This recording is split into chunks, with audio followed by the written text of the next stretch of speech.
खुशी होती है ना।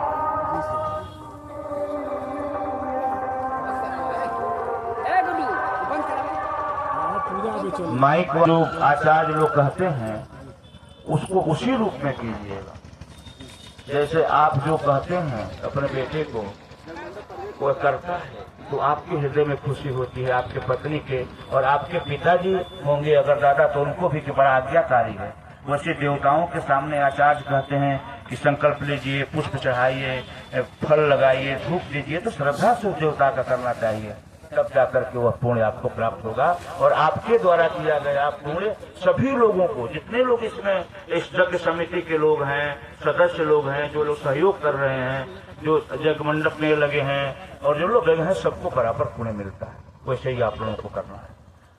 हरि ओम शांति, हरि ओम शांति, हरि ओम शांति।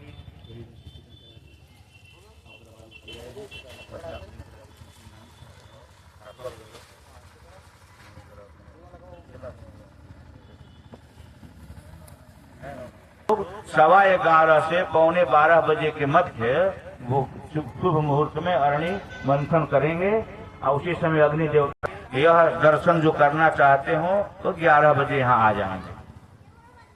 इसके पहले पूजन हो रहा है, चल कराओगे।